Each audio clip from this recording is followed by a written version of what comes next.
Hey, what's going on guys? I'm Silent Core and welcome yourselves back to another video. I'm bringing you all today some really big news. This is a really hot topic right now, especially today in the Minecraft community. So if you play Minecraft or in particular use Minecraft servers, you might want to listen up because there could be some very big changes on the way. So today you might have seen Notch make a few tweets. His first one said, "I have no idea what's happening with EULA. I've been home with a bad cold, but basically you can't charge for our game, duh." Now this is a law that actually exists for most video games in the world, if not just about every single one. So you can't buy Call of Duty and then sell weapons on Call of Duty to other players for real life money. Just like you can't play RuneScape and sell RuneScape GP to other players for real life money. It's against the terms and conditions for most games. And this was his next tweet right after that said, "You can charge for hosting servers, but not for gameplay features." Now I've seen a lot of confusion on what exactly gameplay features covers. Does it mean in-game icons, coloured names, custom items, or plugins, custom blocks? But I believe the basic rule is that you can't spend money outside of the game to have any real reflect on what happens inside the game of Minecraft. Now that's obviously something that has to be only confirmed by Mojang, and they can confirm exactly what is and isn't covered by that. So don't take what I've said as a final rule. So I decided to actually take a look at the Minecraft EULA, which is the end user license agreement, and saw that it hasn't actually been physically updated since December of 2013. Now it does actually say at the end of the EULA that they are allowed to change this from time to time, so they are legally allowed to do that. So what does this mean for Minecraft on YouTube and making money and revenue from Minecraft videos? Well, it does actually still say on their monetization page that you are allowed to make videos of Mojang games, upload and stream them, and also monetize them, and it's great that they consider that free advertising, unlike Nintendo. So I managed to also find this post by Jeb, who has confirmed that they're going to post an official statement on their main official blog quite soon with the new changes to the EULA.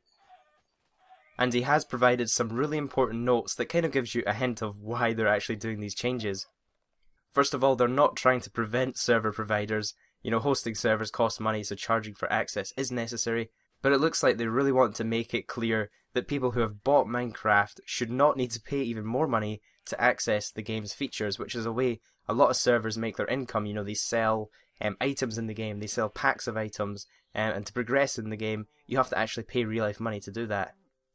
And interestingly, he's also added that handing out rewards for donations may actually count as tax evasion and may be illegal depending on where you live. Now, I've seen quite a lot of servers say this, where you can make a donation to them, and in return, you'll get some items in the game. Now, if that is a direct transaction, if you're paying real life money and getting in-game items in return, that is a purchase, that is not a donation, and if you're counting that as a donation, depending on where you live, I guess, but a lot of that has to be declared as income. So in the US and in the UK, you have to declare that as income and pay tax on it.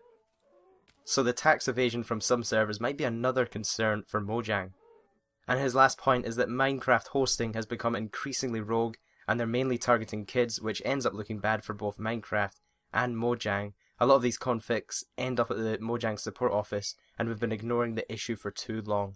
Now I do kind of understand why Mojang are having to make these changes. A lot of these things at Minecrafters servers are coming back to their office and they're having to deal with them, so they're kind of looking at to handle these or tackle these problems from the root causes in their terms and conditions.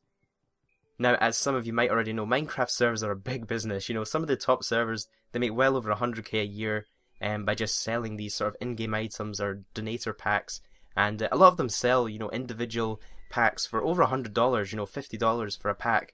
And a lot of people buy those, they make a lot of money through it.